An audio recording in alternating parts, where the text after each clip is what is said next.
Mau bisa seruput. Wah, panas tenan nih. Ada.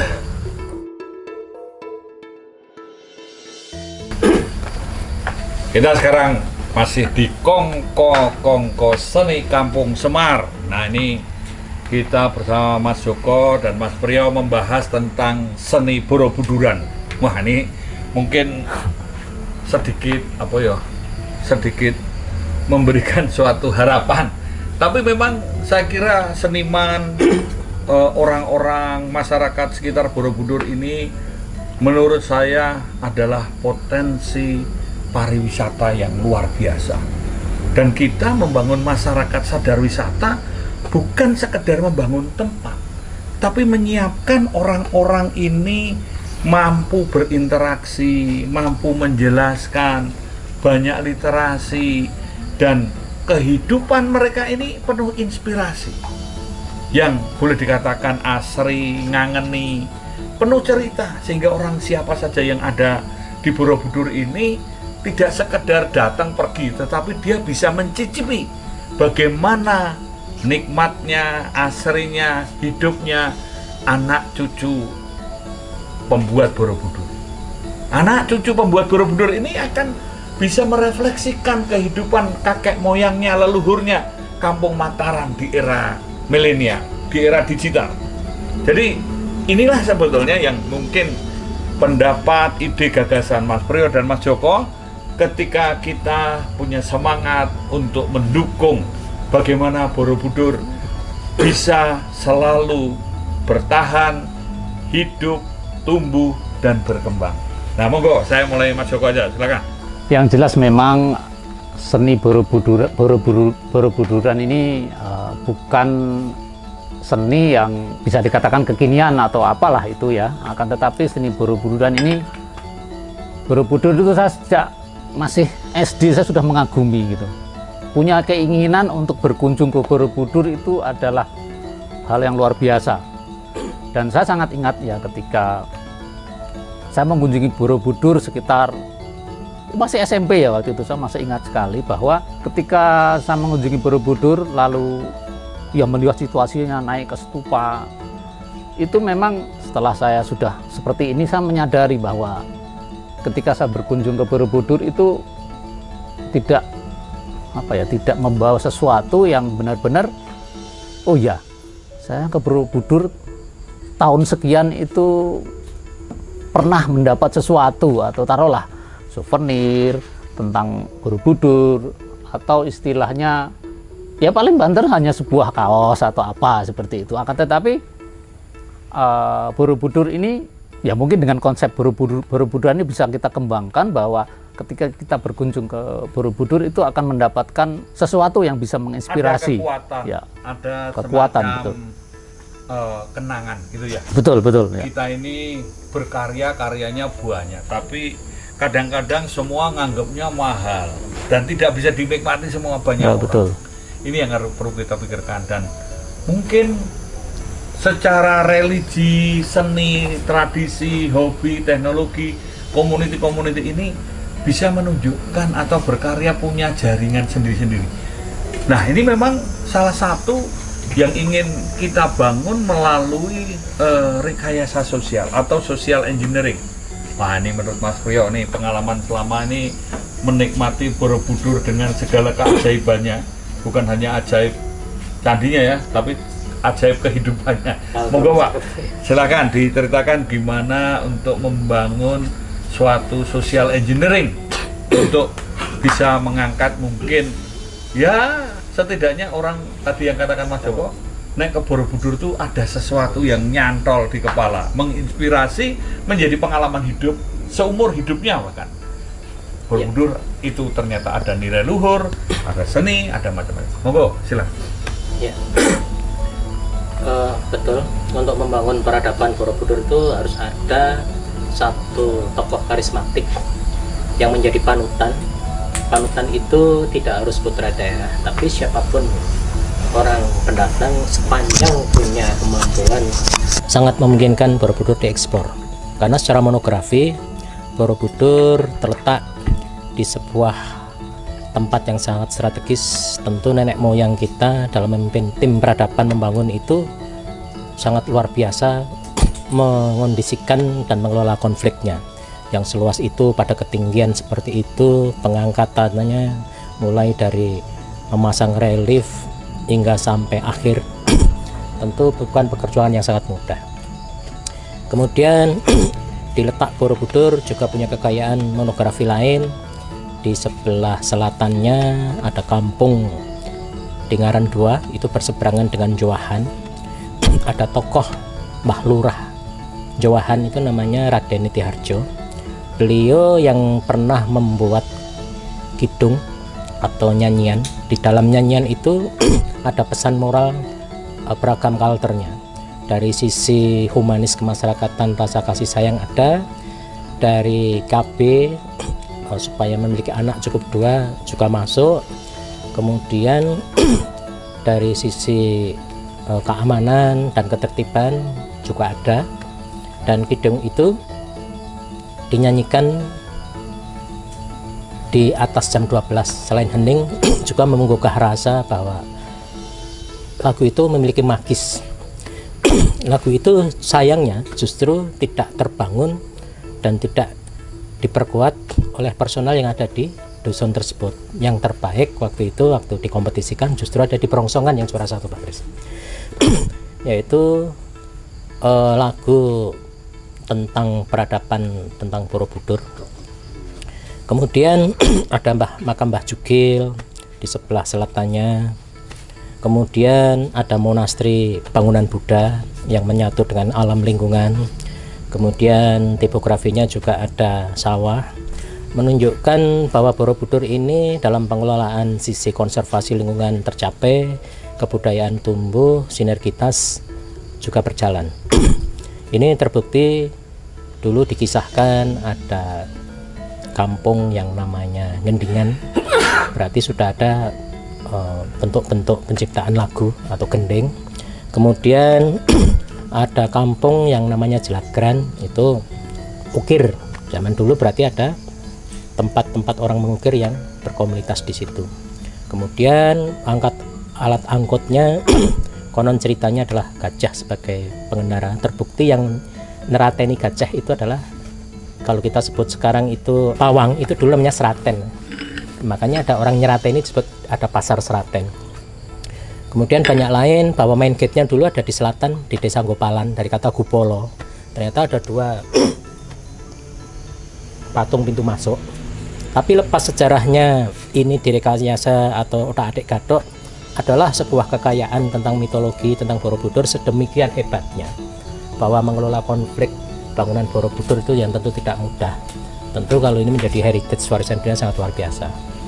Kemudian untuk meletakkan Borobudur di sini, sayangnya ada 2 kepentingan. Yona 1 itu yang memiliki konservasi, Yona 2-3-nya dikelola PT BUMN, sehingga untuk meletakkan elemen-elemen seperti ayunan atau taman-taman seperti Bali Park atau Taman Sawariso itu tidak mudah, karena dalam risetnya orang naik ke Borobudur minimal 2. Seperti Mas Joko dulu dibilang masih kecil diajak bapak atau ibunya.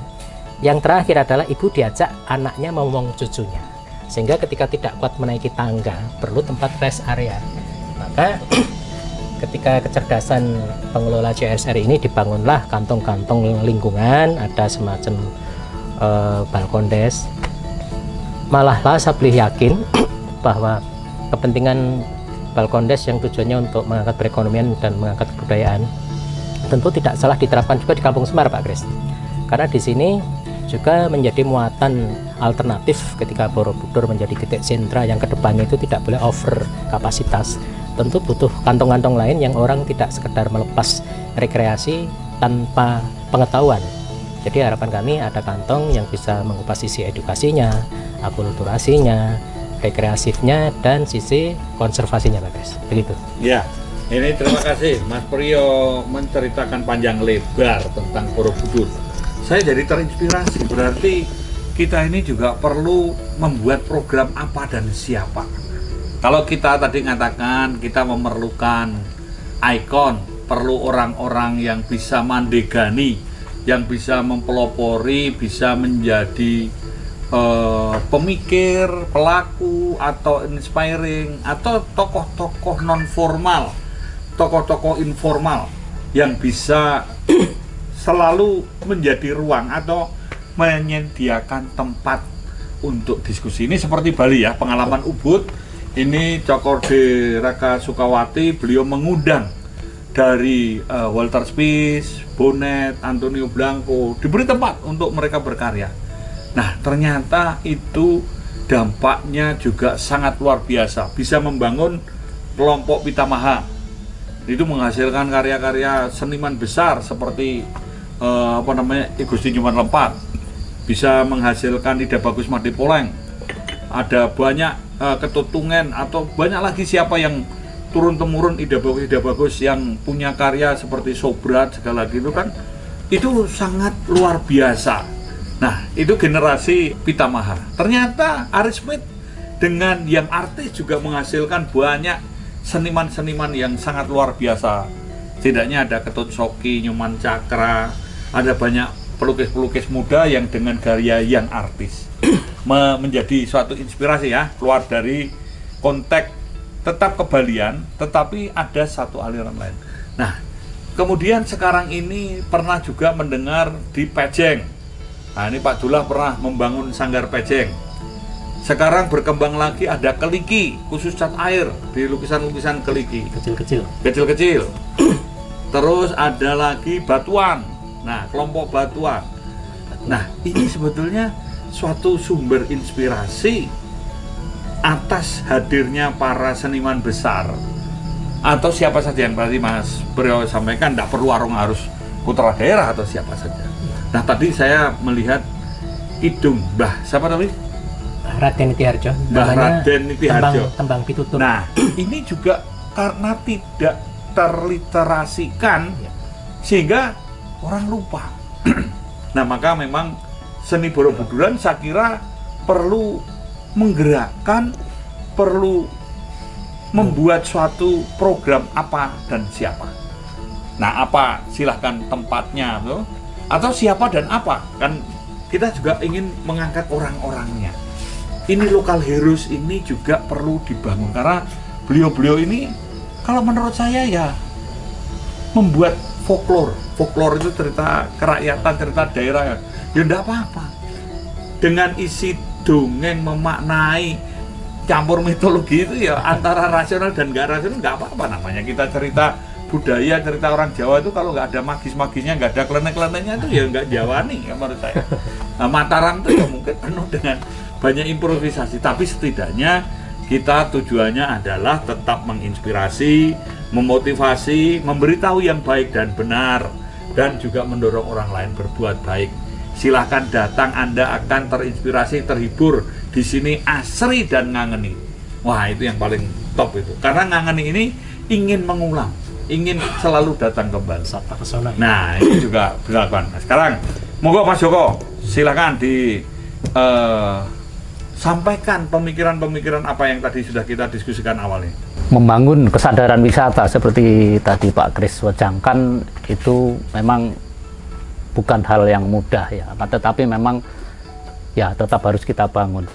Borobudur ini sudah terkenal ya, sebenarnya sudah terkenal di seluruh dunia. Jadi hanya tinggal masyarakat secara sosial di lingkungan Borobudur, yaitu jelas harus kreatif ya.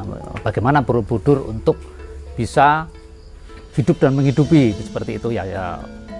Bukan berarti saat ini tidak hidup dan menghidupi, tapi akan lebih mengangkat peradaban, bisa lebih ya, mengangkat derajat, kualitas. Ya, meningkatkan kualitas seperti itu.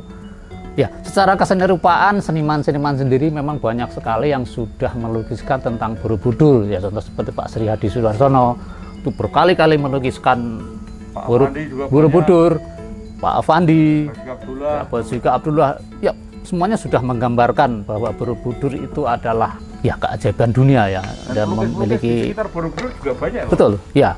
Akan tetapi begini, jadi itu hanya sekedar menangkap sebuah objek Borobudur ke dalam sebuah kanvas ya keabadian di dalam kanvas. Jadi tidak mengangkat lingkungan sosial budaya di Borobudur ini untuk bisa tadi yang saya katakan hidup dan menghidupi gitu. Jadi katakanlah seni lukisan-lukisan Borobudur yang dilukiskan Pak Suryadi, wah begitu terkenal ya, dilelang, dan bukan Pak Suryadi aja ya. Nah, konsep Borobuduran ini mungkin yang harus kita konsepnya akan kita atau mungkin ya, dibikin semacam sesuatu yang baru.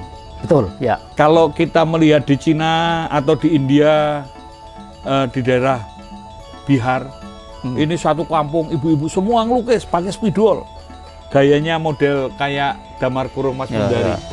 Kita juga pernah melihat di Cina itu satu kampung doret-doret semua, sehingga ada satu, mungkin ada gang seni, gang apa, karena perintis di seni budaya di Borobudur ini seperti ada Mas Tanto Mendut ya. Itu dia juga sudah berjuang banyak, ada Pak Eko, ada Pak Taufik Rajen, ada Pak Joko Kuntono, ada Pak Dedipo, ada Pak Umar Husaini, banyak lagi.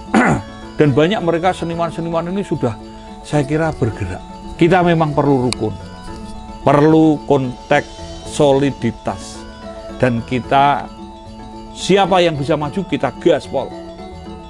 Kalau perlu mereka bisa go internasional, tidak hanya sebatas lokal, dari lokal menuju global.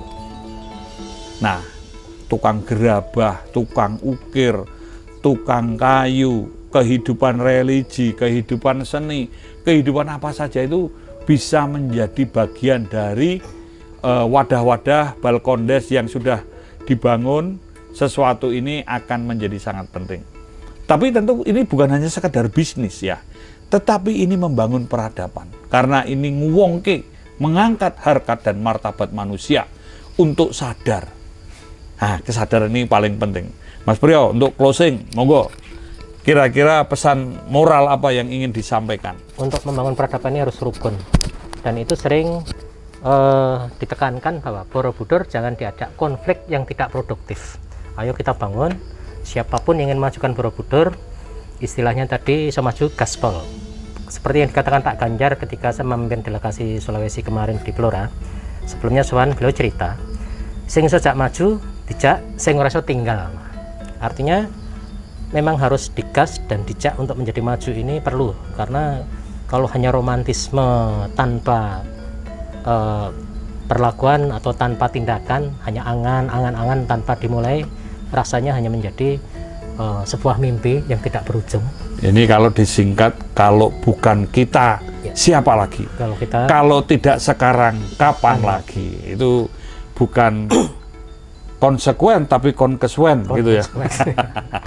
Yang jelas yang tadi sudah saya sampaikan bahwa membangun peradaban wisata di Borobudur ini bukan hal mudah ya, karena di samping membangun sebuah mental secara sosial dan budaya di sekitar Borobudur, akan tetapi juga tentunya ya perangkat-perangkat pemerintah harus kerjasama ya, tidak bisa pemerintah, akademisi, ya. Sektor bisnis atau helik-helik lainnya ini mendukung atau nyempuyung, termasuk media. Betul, setidaknya pentahelik, tapi enhelik. Helik ini sak helik-helik.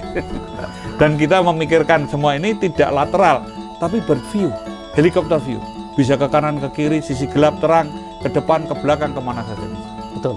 Jadi memang membangun kesadaran ya, yang jelas ini. Ya, membangun kesadaran. Orang yang sadar akan tanggung jawab. Betul. Dan buahnya disiplin. Kongko Seni Kampung Semar, saanane, saisane, iso kanggo urip lan nguripi.